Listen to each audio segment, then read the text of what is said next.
Mapurisa vasatambe nevanhu, please. Ngavasatambe nevanhu mapurisa. Maswera sei Zimbabwe? Ndoimba kuti maswera zvakanaka kumatimana enyika kwese kwamuri. Aiwa ndine imwe nhau yandinayo panapa, nhau iri munhau. Inhau yamuzvina business. Muzvina business iye ari kukomplaina kuti matongerwo aitwa nyaya nemapurisa or mabatirwo aitwa nyaya nemapurisa kana vachinge varipota nyaya dzavo havasi kuvafadza. Muzvina business uyu anoitwa Francisco Makonati achiti mapurisa vePolice Central Investigation Department and nevanoitwa veNPA National Prosecuting Authority vari kuita mhosva idzi zvisina kunaka, zvisina kunyatsoenzanisa maererano. Pane mhosva dzakange vakaripota kwavari, nhau idzi dziri kungoti hadzisi kunyatsofambiswa zvakanaka.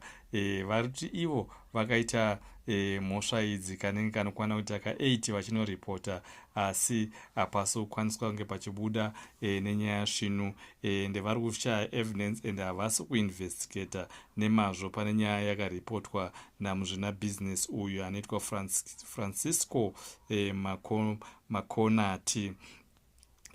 Achinyora munhingirikenzi mutsamba yake yakanyorera Police Commissioner General Godwin Matanga achikomplaina achiti iye maofficers anoshanda vanoita nezvenyaya dzekuinvestigata zvenyaya havasi kubata nyaya dzake zvakanaka. Apo anopomera mhosva mumwe muzvina business wake waaishanda naye anonzi iye Lisong, uyo waanoti iye pane mari dzaakatambisa dzakawanda vachiita pabhizinesi, vari pamwe chete paubhizinesi ravo. Zvinzi mari dzakawanda zimamillions emaUnited States dollars ayo akaendesa kumaaccounts ake ari mhiri kwemakungwa kunyika dzakasiyana-siyana. Hanzi iye ari kumupomera achinzi uyu maitiro aita iye Lisong aizama kusaboteja Zimbabwe economy. Izvi zvichinzi izvo evidence yayo haina kunyatso kuti iburitswe, ndeyekuti mapurisa haana kuinvestigata nyaya, even though kuti vaiti nyaya izopedzisira yaenda kumakotsi hapana kuda kuti paitwe izvozvo. Zvinova zvinhu zviri kumubata-bata panhau iyi. Achinyora zvanzi ine leta tumatanga Makonati akati akaripota nyaya zvinzi pane attempted murder allegations aiti Lisong akaita kwaari iyo Makonati, asi hapana chakaitika. Achiti yakaripota kune police station inonzi Donington Police Station, pataura case number yake CR43/01/24 pati Donington Police Station muna January gore rino. Zvichinzi izvo mainvestigators vari kuramba kuunza Lisong kukoti kuti paonekwe. Yanzi despite pane marecordings emawarning ekuti achida kuuraya iye Lisong achiti ada kuuraya Makonati, pane marecording neumbowo hwese huripo, asi mapurisa hapana action yaari kumboita. Zvichinzi izvo pandone umbowo futi huripo hwemawitness vakasiyana-siyana, asi mapurisa ari kukundikana kuti aunze muzvina business yanonzi Lisong kunge anga achiuya achifesa vaMakonati mukoti. Zvichinzi aiwa vari kuona kuti kunge maofficers aya pane something chiripo, ene vane cheuviri chavari kunge vachipuhwa, ndeyekuti kunoonekwa kuri kuitwa nyaya iyi kuhendurwa kwairi kuitwa hakusi kunyatsoonekwa kunzi kwakanyatsojekerera, kwakanyatsobuda pachena. Zvinzi iye nyaya iyi yakatombonyorerwa mapurisa epaDonington Police. Zvinzi nyaya vachida kuti nyaya itransferwe iende kuHarare homicide, but vakaramba vanhu mapurisa papolice station iyi inoitwa Donington police station vakaramba kuti nyaya iyi iende kuHarare kuhomicide.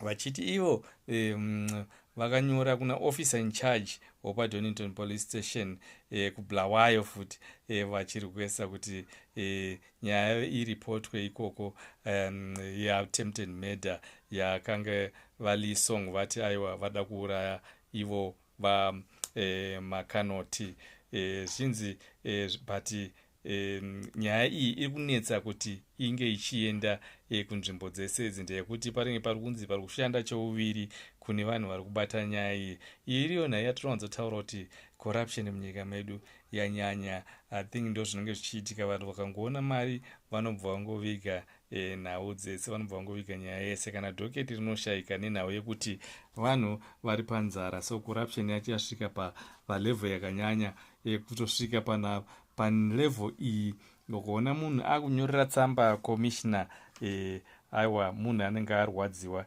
anenge atoona kuti hapasina zvokuti ndingaiteke nditongonyorera tsamba kuna commissioner ndekuti nyaya yacho iri kutongodhilewa, hapasina chandingakwanisa kuita ke ndichongobypassa ese mapolice station.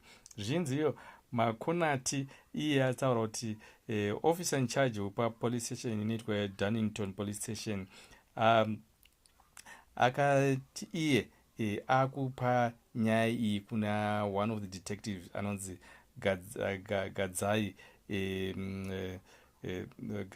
Gadzai. Zvinzi Gadzai ndaakanga akuita nyaya iyi kuti iye ange achizopedzisa kuti nyaya iyi yakanyatsofamba sei yava song yekuendesa vainzi vaita zvemoney laundering nemari dzimwe dzavakaendesa kunze kwenyika nemoney changing nefraud allegations nenhau yeattempted murder yekunzi vada kuura vamakonati nyaya yekuti vada kuvauraya. Saka ndo nhau yoda kuongororwa navadetective Gadzai ndekuti ndovazopurwa nyaya yekunzi vachiongorora nyaya yekuti inezenge yakamira sei. Zvokunzi muzina business uyo anonzi Lisong, mukadzi yaronzi she stole from the company more than 2 million. Vanhu vaita business pamwe chete, saka zviri zvikurwadza kuti akabamarira more than 2 million yakawandisa. But mareports akaitwa kupolice station but hapana chakabudirira chiri kunzi chinobatika, zvinova zvaita kuti makonati vati ivo aiwa CID neNPA haisi kuita basa rayo nemazvo, ndeyekuti haisi kukwanisa kuti inge ichiseta even nyange date trial oro kunge ichiita kuti zvinhu zvinge zvichifamba vanhu vanga vachisangana mumakoti. Procedure inofanira kutangira kupolice station isati yaenda kumacourts. Saka zviri kunzi pesa pane pari kushanda mari yebribe, ndisaka vati vajambe maprocess ese kusvika nyaya yazobuda munhau dzanhasi. Inhau yecorruption yatogara tichitaura muZimbabwe.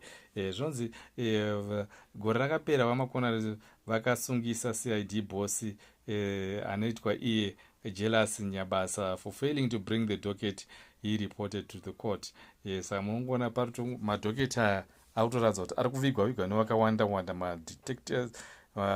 madetective vakawanda vari kuviga nhau iyi ndeyekuti vari kupuhwa mari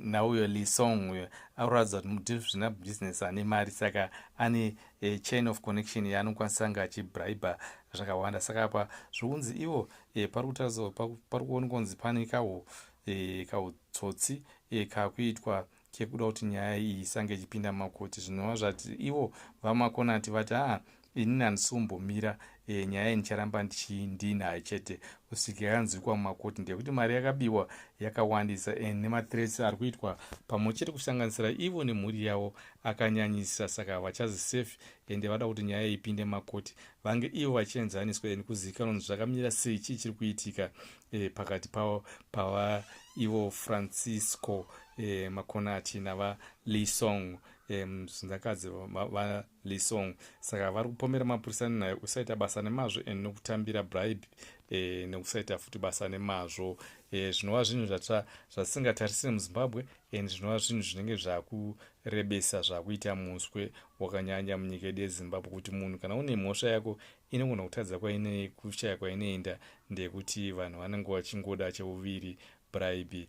Zvinova zvinhu zvaita kuti muzvina business uyu ataura kuti aiwa corruption inda kuifumura muZimbabwe. Hatidi Zimbabwe yakadai, so toda Zimbabwe yakachena. Ndobva vabuda vachiendesa nyaya yavo kwapolice commissioner. Aiwa ndonauya ndandikuzivisira muzara nhasi kuti ndimi zvina business nyorera tsamba kuna commissioner. No, zvinhu zvakuitika munyika aiwa haichazi nyika yato nyika isina mutemo, munhu akungoita zvaanoda. Saka kuchine mapurisa here kana kuti vanhu vemutemo vachiriko here? Ndotenda Zimbabwe ndonauya ndandinayo kuti ndishiya nemi kuti aiwa mutemo vanhu vakawanda vachiriko vanorespekta mutemo, asi vari kutarisirawo kuti vanhu vemutemo vange vachivabatsira, asi kana vasipo vanobva vanzwa kurwadziwa. Saka maona muzvina business azonyora tsamba kuna police commissioner. Awa ndatenda hangu Zimbabwe, ndotenda nokuteerera nhau dzedu kwamunoita, ndotenda also nokusubscribe kwamakaita. Ndokurudzira also vasubscriber vange vachisubscribe pamusoro nhasi, nokubaya also notification bell kuti patinongoburisa dzimwe nhau ndiwo anoita kuti anga vange vachizinzwa. Thank you Zimbabwe.